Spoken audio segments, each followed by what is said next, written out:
영적인 잠에서 깨어나십시오. 인사하겠습니다. 영적인 잠에서 깨어나십시오. 할렐루야. 이제 봄이 되었습니다. 날씨가 좀 이상하긴 하지만 사랑방 전도축제 발대식이 다음 주인 걸 보면 봄이 온 것이 확실한 것 같습니다. 사람들은 봄을 좋아합니다. 봄을 좋아하는 이유는 단순히 추위가 지나갔기 때문이 아니라 생명의 역사가 시작되기 때문입니다. 죽음으로 가득 찬 땅이 생명의 땅으로 바뀌기 때문이고 황량한 땅이 푸르른 땅으로 변화되기 때문입니다. 영어로 봄은 다 아시다시피 스프링, 튀어오르다, 솟아오르다, 찢어지다 이런 뜻인데 겨우내 얼었던 땅이 갈라져 샘이 솟아나고 새싹들이 터져 나오는 것을 스프링 우리는 연상할 수가 있습니다. 한문에서 봄을 나타내는 이 봄춘자도 보면은 초목이 햇볕을 받아 자라난다는 뜻을 갖고 있습니다. 언제는 햇볕이 없었습니까? 겨울에도 늘 햇볕은 있었습니다. 하지만 겨울의 정서는 햇볕보다는 얼음과 눈바람이 더욱 강하게 느껴집니다. 그래서 샘이 솟아나고 새싹들이 터져 나오는 것이 바로 봄의 이미지입니다. 새싹이 올라오고 얼었던 땅이 녹고 앙상한 가지에 싹이 트고 꽃이 핍니다. 그래서 봄은 계절의 여왕이라고도 부릅니다. 이렇게 봄이 찾아왔는데 이것은 계절적으로만 그럴 뿐만이 아니라 여러분의 삶에, 여러분의 영혼에도 이미 봄이 시작되었다는 뜻입니다.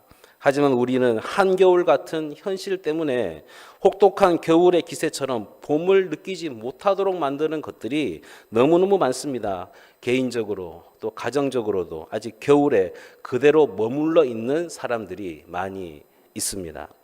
남편과 아내가 갈등하고 직장에서 상사와 부하 직원이 서로 대립하고 학교가 가기 싫어지고 또 사람이 싫어지고 일이 싫어지고 우리 주변과 상황과 나라의 형편은 너무너무 꽁꽁 얼어붙어 있어서 겨울에 아직까지 머물러 있습니다. 이런 현실들 우리로 하여금 봄을 누리지 못하도록 만들고 계절의 변화에 따라 내 삶을 축복해 주시려는 하나님의 그 말씀을 아멘으로 받아들이지 못하게 만들고 있습니다. 계절이 변했는데도 그것을 느끼지 못하고 누리지 못하게 만드는 우리 삶의 영혼의 내외부적인 요인들이 있다면 그것들을 하나님께서 다 제거해 주셔서 마음껏 봄을 누릴 수 있는 복된 성도들이 되시기를 간절히 소원합니다. 잘못된 영어이긴 하지만 우리 일상 속에서 너무 익숙하게 사용하고 있는 단어 가운데 하나가 뭔가 하면 모닝콜이라는 단어가 있습니다. 제가 요즘 봄이 되니까 몸이 나른해서 잘 일어나지 못하는 것 같습니다. 비타민 B를 안 먹어서 그런지 몰라도 그래서 알람을 꼭 맞춰야만 새벽에 일어날 수 있고 또 심지어는 모닝콜 서비스를 이용해야만 일어날 때가 있다는 사실입니다. 이 모닝콜의 원래 발음 표현은 wake up call이라는 뜻인데 영어로 되어 있는데도 정작 그 뜻은 국어 사전에서 찾아볼 수 있는 독특한 단어가 바로 모닝콜입니다. 어떤 사람들이 모닝콜을 즐겨 사용할까요? 주로 아침 잠이 많은 사람들, 또 아침에 중요한 일을 하기 때문에 정해진 시간에 반드시 일어나서 준비를 해야 하는 사람들입니다. 그런데 가끔씩 모닝콜 서비스를 이용하다 보면 이런 생각이 들 때가 있습니다. 내 인생의 모닝콜은 어떠한가? 그 모닝콜을 듣고 반드시 깨어나야 할 때 깨어나서 내가 해야 할 일을 정말 잘하고 있는 것일까? 계속 듣지 못하고 영적으로 깊은 잠에 취해 있는 것은 아닌가 하는 그런 생각이 들 때가 있습니다. 오늘 하나님께서 주신 본문의 말씀을 보면 일단 우리가 이 세상에 살아가는데 필요한 것들에 대해서 가르쳐 주시는 말씀으로 시작합니다. 그 가르침이 무엇일까요? 첫 번째, 예수님께서 생각하시는 우리의 필요와 우리 스스로가 생각하는 우리의 필요가 너무나 다르다는 것을 확인시켜 주십니다. 오늘 시간 관계상 다 못 읽었지만 22절과 23절 한번 보시기 바랍니다. 성경책을 보십시오. 또 제자들에게 이르시되 그러므로 내가 너희에게 이르노니 너희 목숨을 위하여 무엇을 먹을까 몸을 위하여 무엇을 입을까 염려하지 말라. 목숨이 음식보다 중하고 몸이 의복보다 중하니라. 지금 앞에 문맥을 보면 무리 중에 한 사람이 예수님께 와서 말합니다. 자기 형한테 자기 유산을 좀 나누어 주게 해달라고 요청합니다. 그런데 예수님은 오히려 그에게 탐심을 물리치라고 경고하시면서 생명이 재물의 부요함에 있지 않다고 말씀하십니다.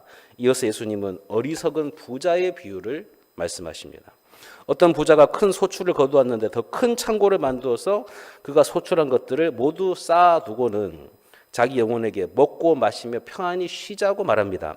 그때 하나님께서 그의 영혼을 찾으시면 그가 쌓아둔 것이 누구의 것이 되겠냐고 물으십니다. 이처럼 재물에 대해서는 부유하지만 하나님에 대해서는 부유하지 않는 자가 어리석은 자라고 말씀하십니다. 이렇게 형과 유산 분쟁을 하고 있던 사람에게 어리석은 부자의 비유를 들려주시며 탐심을 버리라고 말씀하십니다. 사람의 탐심은 마치 블랙홀과도 같아서 무엇이든지 삼켜버립니다. 탐심은 언제나 자기가 가진 것 또는 자기가 누리고 있는 것보다 조금 더 크다는 것을 발견하게 됩니다. 그래서 내가 지금 가진 것보다 조금 더 가지면, 내가 지금 앉아 있는 자리보다 한 단계 높게 올라가서 앉으면 만족할 수 있을 것 같습니다. 그런데 실제로 조금 더 가지고 한 단계 더 높은 자리에 앉으면 우리 속에 있는 탐심이 채워지는 듯 하다가도 얼마지 않아서 그것보다 탐심이 조금 더 커져 있는 것을 발견할 수가 있습니다. 만약 유산 문제로 예수님 찾아온 이 사람이 자기 생각대로 예수님께서 중재해 주셔서 자신이 생각한 만큼 아니면 조금 더 많이 금액을 차지하게 되었다면 그 이후로 이 사람은 평생 만족하며 살았을까요? 그렇지 않습니다. 예수님을 찾아온 사람이나 비유에 등장한 어리석은 부자는 둘 다 자신이 조금만 더 가지면 탐심이 사라질 것이라고 생각했지만 예수님은 뭐라고 말씀하시냐면 소유의 많음보다 더 중요한 것이 있다고 말씀하시는데 그것이 바로 생명이라고 말씀하십니다. 많은 사람들이 부러워하는 높은 권력에 그 의자에 앉아 있을지라도 또 창고에 물건이 가득 차 있을지라도 금고에 금은 보화가 가득 차 있어서 금고문이 닫히지 않는다 할지라도 이 땅에서 숨을 내쉬고 다시 그 숨을 들이쉬지 못한다면 자신이 앉았던 자리, 자신이 소유했던 것은 전부 다 자기 자신과는 무관하다는 사실입니다. 그래서 장례식을 할 때 보면 그 사람이 입었던 옷을 벗기고 무슨 옷을 입힙니까? 수의를 입히는데 그 수의에는 주머니가 없습니다. 그가 좋아했던 음식이 산더미처럼 쌓여있다 할지라도 더 이상 먹을 수가 없습니다. 그래서 예수님은 생명이 중요하다고 말씀하십니다. 예수님은 오히려 필요한 것을 구하는 사람들에게 그것을 지금 내어주는 것이 아니라 우리의 생각 자체를 바꾸라고 권면하십니다. 예수님의 가르침을 듣고 깨달아서 필요에 대한 그 자신의 정체를 새롭게 세워나가라는 뜻입니다. 어떻게 보면 예수님께 무엇을 달라고 한 걸음 더 나아간 사람이 오히려 뒤로 물러서게 만드는 그런 말씀입니다.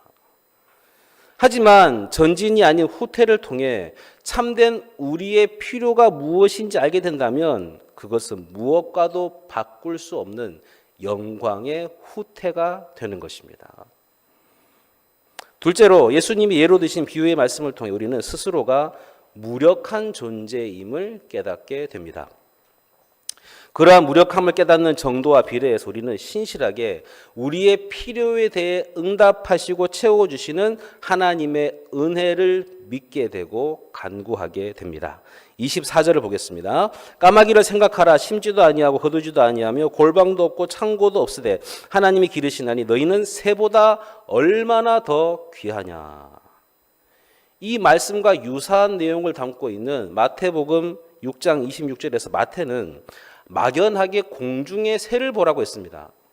그런데 누가는 구체적으로 그 중에서 까마귀를 생각하라고 말합니다. 지구상의 조류가 1,000억 마리 정도 된다고 하는데 예수님께서 무엇을 먹을까, 무엇을 입을까를 걱정하지 말라는 말씀을 하시면서 예로 드신 게 까마귀입니다. 까마귀는 어떤 동물일까요? 주로 동물의 시체를 먹고 살기 때문에 유대인들은 아주 부정하고 보잘것없는 새로 여겼습니다. 우리나라에서도 예전에는 과거에도 까치는 길조지만 까마귀는 흉조의 상징으로 여겼습니다. 그런데 까마귀는 골방도 없고 창고도 없습니다. 골방과 창고는 둘 다 저장 장소입니다. 창고는 예수님이 비유해서 부자가 많은 곡식을 추수하게 되었을 때 짓기 원했던 곳간과 같은 곳이 창고인데 일반적인 저장 공간이라고도 할 수 있습니다. 반면에 골방은 귀중품을 보관하는 장소라고 할 수 있습니다. 즉 까마귀는 자신의 미래를 자신이 책임지겠다는 귀중품도 비상식량도 쌓아놓지 않는다는 사실입니다.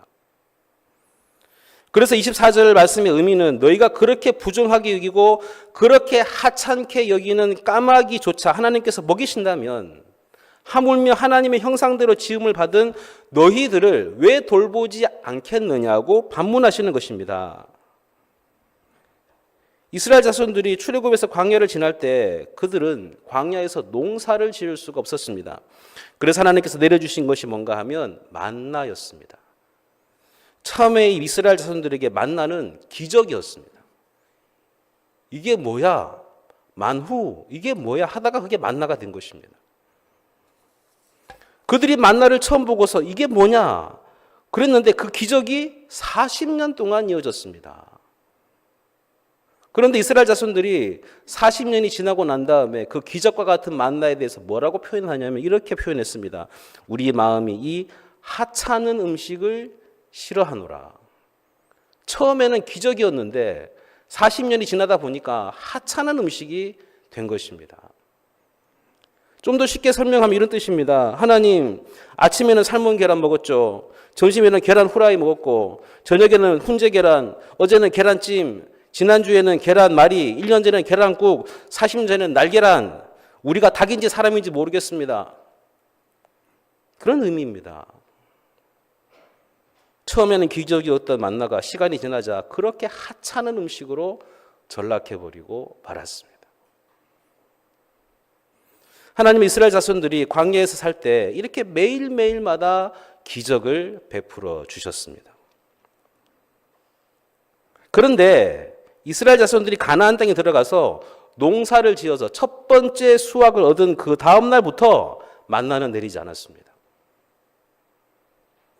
그때부터는 일을 해서 먹고 살아야 했습니다. 그러므로 하나님께서 우리에게 보내주시는 어떤 5만 원, 10만 원씩 받으면서 매일 그리고 매달 그렇게 살아가는 것보다도 하나님께서 머물게 하시는 그 일터에서 열심히 일을 해서 비록 많지는 않아도 일정한 보수를 받으며 사는 것이 훨씬 더 큰 은총인 것입니다. 25절, 26절 이렇게 증언합니다. 또 너희 중에 누가 염려함으로 그 키를 한 자라도 더할 수 있느냐?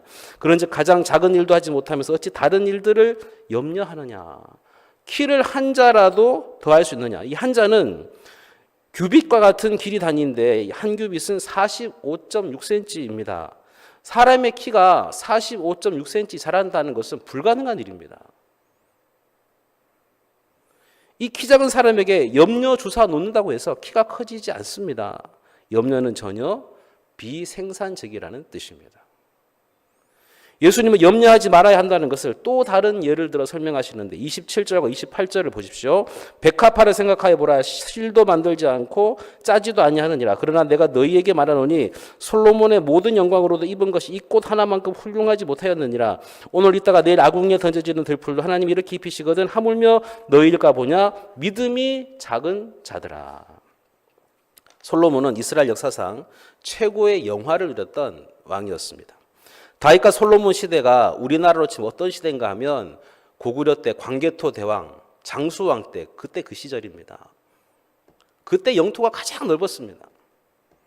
다윗도 솔로몬도 그때 영토가 가장 넓었습니다. 다윗은 목동에서 시작해서 숱한 고생을 겪은 후에 왕이 되었지만 솔로몬은 왕자로 태어나서 왕이 되었습니다. 게다가 당시 최고의 지혜자였습니다. 세상적인 기준으로 보면 모든 사람들이 부러워할 엄친아 중에서도 넘사벽이었습니다. 모든 것이 자기를 위한 것입니다. 옷도 음식도 다 자기 자신만을 위한 것입니다. 하지만 예수님은 그런 솔로몬의 삶에 대해 이 꽃 하나만큼 훌륭하지 못하다고 하십니다. 왜냐하면 솔로몬이 누렸던 화려함은 하나님을 신뢰하지 않고 자신의 힘으로 이룩하려고 했던 것이기 때문이었습니다. 다 아시다시피 그는 권력을 유지하기 위해 수많은 정략 결혼을 했습니다. 특히 솔로몬과 결혼한 이방 여인들이 자기가 섬기던 우상을 가지고 들어왔습니다. 솔로몬이 나이가 들자 그 여인들을 따라서 그의 신앙도 병들고 말았습니다. 솔로몬은 성전을 짓기 위해 7년 동안 백성들을 동원했고 그 후에는 왕궁을 짓는데 13년을 동원했습니다. 그 화려한 성전을 또 유지하기 위해서 더 많은 부역을 시켰고 또 가혹한 세금을 거두고 병력과 부역의 의무를 부과했습니다. 이로 인해 백성들의 원성이 하늘을 찔렀습니다. 그래서 결국 그가 죽은 후에 나라가 남북으로 두동강 나고 말았습니다. 백성들에게 너무 많은 짐을 지게 했기 때문입니다. 그런데 염려라는 말이 이 짐이라는 단어와 관련이 있습니다. 그것도 감당할 수 없는 다양한 짐이 바로 염려입니다. 그래서 사람과 사람 사이에 있는 염려는 사람과 사람과의 관계를 찢어놓습니다. 또 사람과 하나님 사이에 있는 염려는 사람과 하나님과의 관계를 찢습니다. 그래서 어떤 생각을 하든지 우리가 하나님과의 관계를 찢는 것이라면 그것은 염려가 될 수밖에 없습니다. 오늘 본문에서 염려의 반대말을 찾는다면 그것은 믿음이 될 것입니다. 염려는 하나님과의 관계를 찢을 수 있지만 믿음은 하나님과 우리를 묶어주는 것이기 때문입니다. 그러므로 지금 예수님의 말씀은 솔로몬의 삶이 언제나 하나님과의 관계가 찢어진 삶이었기 때문에 즉 그의 인생이 아무리 화려한 인생이었다 할지라도 그는 염려하는 인생이 될 수밖에 없었던 것입니다. 혹시 여러분 중에 이렇게 생각하시는 분 있습니까? 나는 까마귀만도 못해. 한 송이 꽃보다 들풀보다 더 못한 존재라며 생각하며 하염없이 깊은 잠의 구렁텅이에서 헤어나오지 못하고 있는 그런 사람은 혹시 없으십니까? 하나님께서 계속해서 들려주시는 모닝콜을 더 이상 외면하지 말고 일어나야 할 때입니다.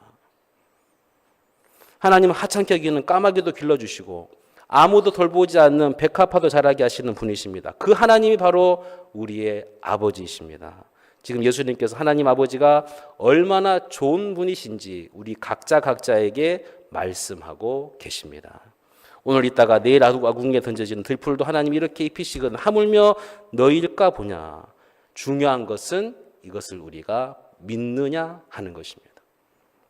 세 번째, 주님이 깨워주실 때 우리는 기쁜 마음으로 일어나야 합니다. 이처럼 우리의 피로가 점점 하나님의 뜻에 가까워지게 될 때 우리는 하나님 나라를 구하는 것이 얼마나 귀하고 가치 있는 것인지 실감하며 주님이 깨워주실 때 기쁜 마음으로 일어나는 삶을 살아야 합니다. 31절을 보겠습니다. 다만 너희는 그의 나라를 구하라. 그리하면 이런 것들을 너희에게 더하시리라. 때때로 우리는 하나님을 섬기고 예배 드린다고 하면서도 정작 다른 하나님을 섬기고 다른 예배를 드리는 실수를 저지를 때가 있습니다. 내가 듣고 싶은 것, 내가 하고 싶은 것이 하나님의 뜻인 것처럼 그렇게 고집 부리며 살아갈 때도 있습니다. 비록 우리의 몸은 이 땅에서 살아가고 있지만 우리가 궁극적으로 바라봐야 할 것은 다름 아닌 바로 하나님 나라입니다. 다 함께 성장하면서 함께 나아가야 할 곳이 바로 하나님 나라입니다. 지금까지 예수님은 탐심을 버리라, 염려하지 말라고 하셨습니다. 그렇다면 어떻게 하면 탐심을 버릴 수 있고 염려하지 않는 인생을 살 수가 있을까요? 탐심을 버리겠노라, 이제부터 염려하지 않겠노라 결심하면 되는 것일까요? 아니면 탐심을 버리는 법, 염려하지 않는 법에 대한 강의를 듣거나 책을 사서 보면 되는 것일까요? 예수님 우리에게 알려주신 최고의 방책은 즉 하나님의 나라를 구하는 것입니다. 그의 나라, 하나님의 나라를 구하는 것입니다.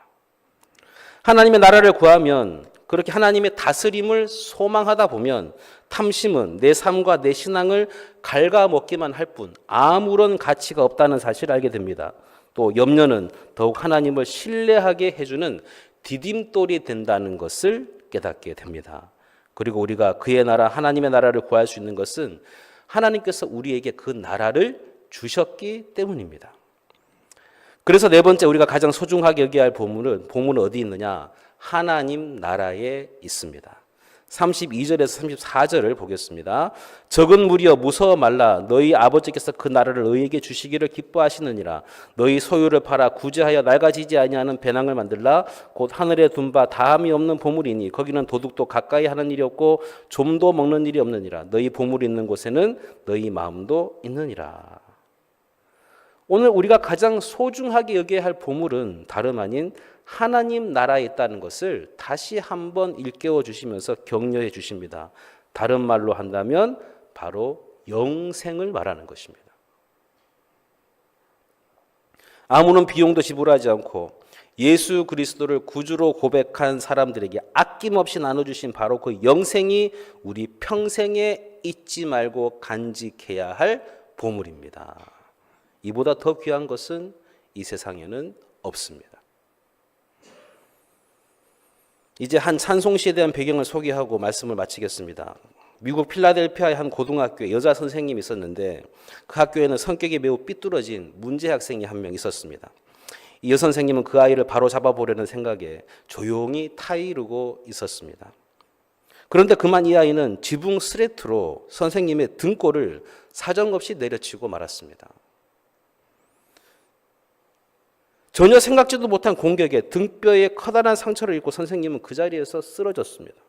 어쩌면 평생을 척추마비가 되어 일어나지도 못하게 될지도 모르는 그런 상태에서 6개월이라는 긴 시간을 병원 신세를 지게 되었습니다. 이 선생님에게 6개월이라는 시간은 참으로 감당하기 어려운 시련의 시간이었습니다. 학생을 선도하려다 이런 일을 당했으니 얼마나 억울하고 기가 막힌 노릇입니까? 선생님은 깊은 시리에 빠졌습니다. 그러는 가운데 따뜻한 봄이 찾아왔습니다. 봄이 되어 따뜻한 햇살이 그녀의 방에 비출 때 밖에 나가고 싶어서 견딜 수가 없었습니다. 담당 의사에게 간청을 해서 잠시 공원을 산부해도 좋다는 허락을 받았습니다. 따스한 햇살을 받으며 지팡이를 의지해 간신히 잔디밭을 걷다가 문득 오랫동안 자신이 기도하지 않았다는 그 사실을 깨닫게 되었습니다. 오랫동안 기도하지 않았던 자신의 모습을 발견하게 되었습니다. 때마침 따스한 태양빛이 함께 주님의 사랑과 은혜가 그녀의 마음속 깊이 쏟아져 들어왔습니다.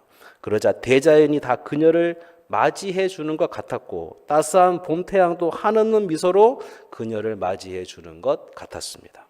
그 순간 눈물이 마구 쏟아져 내렸습니다. 밝고 아름다운 봄의 정취와 따스한 햇볕이 그녀의 마음에 비침과 동시에 영혼 깊숙이 스며드는 사랑의 빗줄기는 그녀를 깊은 감동으로 몰아넣었습니다.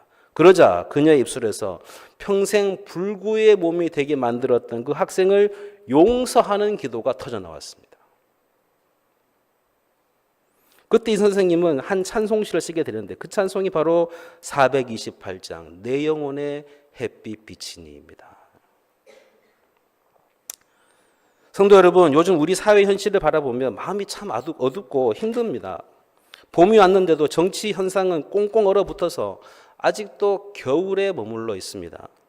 어제도 보면 광화문이 쫙 갈라져서 이쪽은 누구 편, 저쪽은 누구 편 그렇게 쫙 갈라져 있습니다. 국민들이 반쪽으로 나눠져서 마음이 냉랭하게 꽁꽁 얼어붙어 있습니다. 자기 의견을 표출하는 건 좋습니다. 그럴 수 있다고 생각해요. 또 그곳에 가서 좀 소리도 지르면서 스트레스도 풀고 하는 거 다 이해가 됩니다. 저도 가서 소리 좀 지르고 싶지만 교회를 지켜야 하기 때문에 가지 못하는 것이죠. 그런데 우리는 언제나 하나님 나라가 하나 되는 이 나라가 하나 되는 것을 바라보는 하나님의 백성이 되어야 됩니다.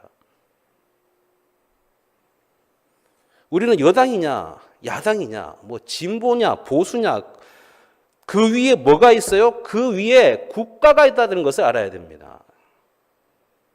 국가가 있고 우리 그리스도인들은 그 국가 위에 누가 계세요? 하나님이 계신다는 것을 늘 깨달아야 됩니다. 이 사실을 잊으면 안 돼요. 탄핵 심판이 계속 늦어지고 있는데 여러분 어떨 것 같으세요? 인용될 것 같으세요? 기각될 것 같으세요? 다 생각이 다르실 것입니다. 그런데 문제가 뭔가 하면 탄핵시켜야 한다는 집회도 교회가 주도하고 있고 탄핵 반대를 주도하는 집회도 교회가 하고 있습니다. 서로 기도하고 있어요. 하나님 누구 기도 들으실까요? 하나님 우리 편이다. 탄핵 찬성하는 교회 중에 기장측 교회, 경동교회나 향린교회 같은 데서는 막 대표 기도하면서도 하나님 탄핵시켜달라고 그렇게 기도하고 있습니다. 그 교회 담임 목사님이 그 야외 집회에 하면서 예배 드리면서 이런 말을 해요. 이번에 깜짝 놀랐다고. 대통령을 지지하는 사람이 이렇게 많은 줄 처음 알았다는 거예요. 도무지 이해가 되지 않는다. 서로가 서로를 보면서 이해가 되지 않는다고 말합니다. 다 우리 편이라고, 다 하나님 우리 편이라고 그렇게 말하고 있습니다. 그래서 그쪽에 잘 아는 사람 말 들어보니까 지금 헌법재판관 한 명이 속을 썩이고 있어가지고 빨리 지금 결정을 못 내린다는 거예요. 하지만 여러분 중요한 건 기각이 되든 인용이 되든 우리가 다 어떤 길로 가든지 수용할 줄 아는 사람이 되어야 한다는 사실입니다. 왜냐하면 국가를 위해서는 내가 내려놓는 마음이 있을 때 그때 국가가 평안해지기 때문입니다. 우리는 언제나 국가를 생각해야 합니다. 그리고 그 국가 위에 하나님이 계신다는 것을 바라보며 하나님께서 우리나라를 늘 지키시고 또 우리나라에게 평화를 주실 것을 기대하고 소망하며 기도하는 그런 성도들이 되어야 할 것입니다. 나라가 반쪽돼 가지고 자꾸 이러다가 북한에게 짓밟히게 되면 아무런 의미가 없는 것입니다.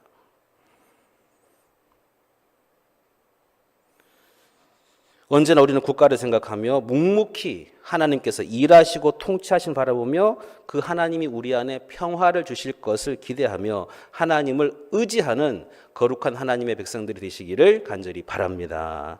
사랑하는 여러분, 영적인 깊은 잠에서 깨어나 하나님 안에서 살아가길 원하십니까? 이제 우리의 삶의 우선순위를 다시 한번 점검하고 썩어질 세상의 것보다 영원한 하나님 나라를 먼저 구하는 삶을 살아가기로 결단하시기를 간절히 바랍니다. 그리하여 이 봄에 주님의 은혜가 여러분의 삶 속에 가득하여서 하나님 나라를 소망하며 살아가는 복된 성도들이 되시기를 예수님의 이름으로 간절히 축원합니다. 기도하겠습니다. 하나님 아버지, 봄이 찾아왔는데 주님이 보내시는 모닝콜을 듣고 영적인 짬에서 깨어나는 성도들이 다 되게 하여 주옵소서. 참된 부유함이 무엇인지 잘 깨달아서 세상의 헛된 욕심 다 버리게 해주시고 오직 주님 나라를 구하며 살아가는 성도들 되게 해주시며 늘 믿음으로 주님을 의지하며 하늘 소망을 품고 살아가는 중앙교회 권속들 다 되게 하여 주옵소서. 하나님 안에서 주어지는 풍성함을 경험하게 하시며 다른 사람에게도 그 풍성함을 나누면서 아직까지 영적인 잠에서 일어나지 못하는 사람들을 깨워나가는 복된 성도들이 되게 하여 주옵소서. 예수님의 이름으로 기도합니다. 아멘.